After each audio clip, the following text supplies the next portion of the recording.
Every day, we see patterns in the world around us. They testify to the careful design and hard work that produced them. But what about the patterns that are not made by man, but appear in the natural world? What do they reveal? Consider the snowflake. These tiny crystals are formed when water vapor in a cloud condenses directly into ice. As the crystals grow, delicate and beautiful patterns emerge.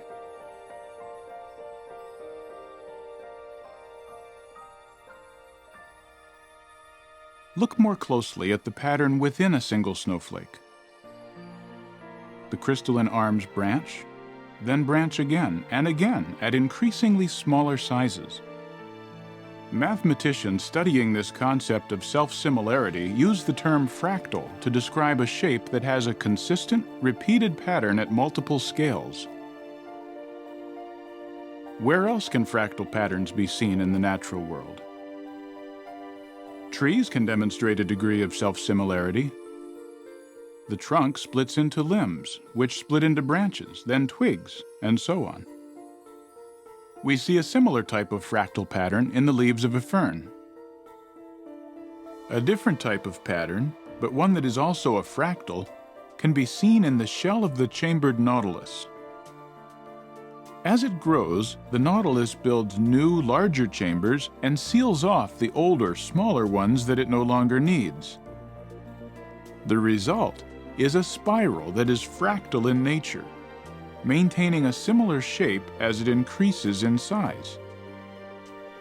Natural spiral patterns of this type can be observed in many places, from the cloud formations of a hurricane to tiny shells on the beach, from the arrangement of the stars in a galaxy to the seeds on a sunflower head.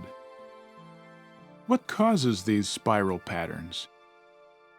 In the case of the sunflower, it has to do with the specific angle at which new plant growths form.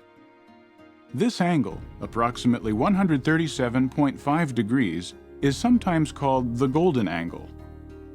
It results in an ideally compact arrangement with no wasted space and creates distinct spiral patterns. If the sunflower grew not at the golden angle, but at a different angle, for example 140 degrees, we would see radial arms instead, and the seed arrangement would not be as efficient. As we look even closer, we can discern a fascinating mathematical relationship between this golden angle and a series of numbers called the Fibonacci sequence.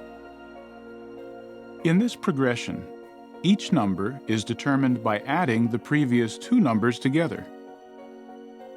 Interestingly, these Fibonacci numbers can often be observed in plants. This sunflower has 34 spirals in one direction and 55 going the other way. Both of these numbers are in the Fibonacci sequence. A pineapple will often have 8 or 13 spirals. Flowers with a spiral growth pattern tend to have a Fibonacci number of petals. Why are these numbers significant? As the Fibonacci sequence progresses, the relationship between successive numbers comes closer and closer to defining the exact value of the golden angle. This intriguing mathematical relationship between the golden angle of plant growth and the number of resulting spirals reminds us that the patterns we see in the natural world are not merely accidental. Each one is a reflection of order and careful design. As we take time to examine these patterns more closely, we're filled with a sense of wonder at the workmanship of their designer, Jehovah God. For His invisible qualities are clearly seen from the world's creation onward, because they are perceived by the things made.